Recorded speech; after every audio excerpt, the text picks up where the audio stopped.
গতকালকে রাত্রেবেলা আমরা খবর পাই যে আমাদের বাগানে এইখানে আমাদের রাবার বাগানে বর্ডার সংলগ্ন এলাকা মূর্তিচড়ার।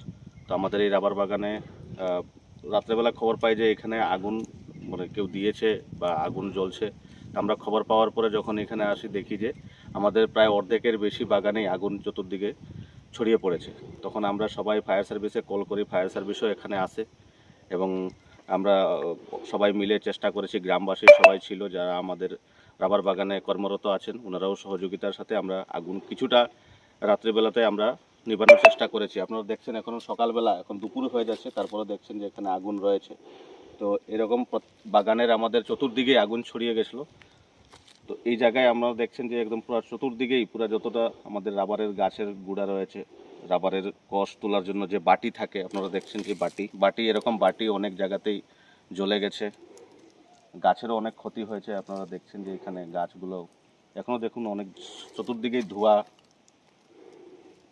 বাগানের প্রায় অর্ধেকের বেশি জায়গাতেই ঘটনা। কতটুকু জায়গাতে এই রাবার বাগান? আমাদের রাবার বাগান এখানে প্রায় আমাদের 10,000 গাছ প্লান্টেশন। কত একর হবে বা কতখানি জায়গা হবে? আমাদের এখানে প্রায় 100 কানের মতো আমাদের রয়েছে, আমাদের যৌথ রাবার বাগান।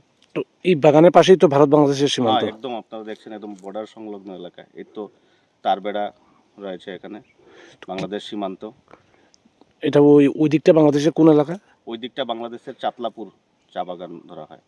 তো কি মনে করেন কারা লাগাতে পারে এই আগুনটা? আমাদের তো যেটা মনে হচ্ছে যে এখানে যেহেতু বাংলাদেশ বর্ডার সংলগ্ন এলাকা, এখানে তো সাধারণ গ্রামবাসী বা অন্যান্য মানুষের চলাচল নেই। তো স্বাভাবিকভাবে দুষ্কৃতিকারী বাংলাদেশের কিছু মানুষ রয়েছে। আমরা বরাবরই দেখে থাকি, এর আগেও আমাদের এরকম 1-2বার ঘটনা ঘটেছিল।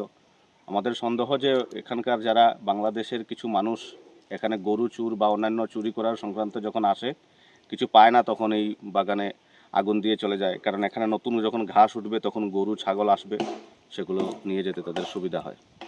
তো এই বাগানের পাশেই তো বিএসএফ ক্যাম্প রয়েছে। আমাদের বাগানের পাশেই বিএসএফ ক্যাম্প রয়েছে। তো বিএসএফ কি বললেন? বিএসএফ তো বললেন যে ওনারাও আগুন ক্যাম্পে যখন ডিউটির যারা কর্মরত ছিলেন বর্ডার এলাকাতে সেন্ট্রি, তখন ওরা দেখার পরে আমাদেরকে জানিয়েছে। আপনি এই ব্যাপারে কি থানায় কোনো অভিযোগ করবেন? এখনো করেননি, আমরা আজকে একটা এন্ট্রি করব আমরা থানায়।